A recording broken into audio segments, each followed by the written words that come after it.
Ganito ang kanyang sagot, "Ang kagandahang loob ko ay sapat na para sa iyo, sapagkat lubusang nahahayag ang aking kapangyarihan kapag ikaw ay mahina.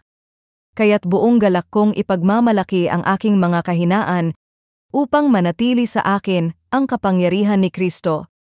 Alang-alang kay Kristo, ako'y may kasiyahan sa gitna ng mga kahinaan, mga pagkutya, mga kahirapan, pag-uusig at kagipitan. Sapagkat kapag ako ay mahina, doon ako nagiging malakas." Nang inimbitahan si Sarah na magbahagi ng kanyang patotoo sa simbahan, gusto na sana niyang tumanggi.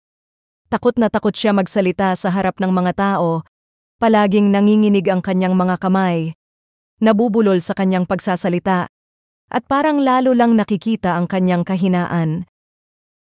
Dumating ang araw ng kanyang pagpapapatotoo. Nanginginig ang kanyang tuhod habang papalapit sa mikropono. Paulit-ulit niyang naiisip, baka mapahiya ako ngayon nito. Pero matapos siyang magsalita, may isang babaeng lumapit sa kanya. May luha sa mga mata at nagsabi, "Ang ibinahagi mo ay nagbigay sa akin ng pag-asa.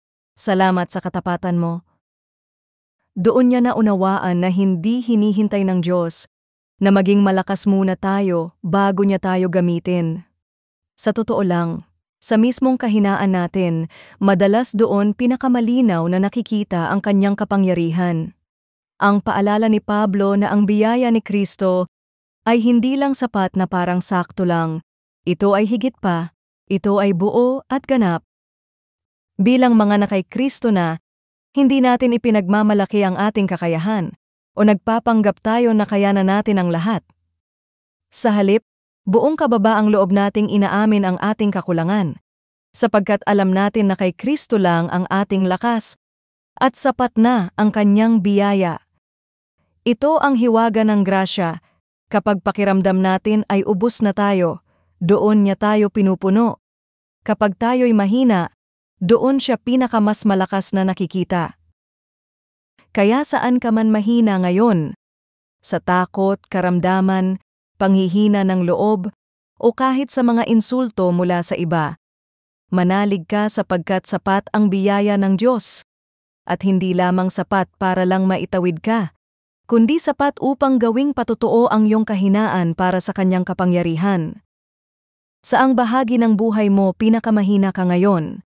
Paano pinapakita ng Diyos sa iyo na magtiwala ka sa kanyang biyaya kaysa sa sarili mong lakas? Panginoon, salamat sapagkat biyaya mo'y sapat para sa akin.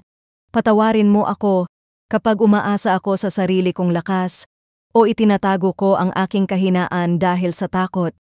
Turuan mo akong magpahinga kay Kristo upang sa aking kahinaan makita ang iyong kapangyarihan.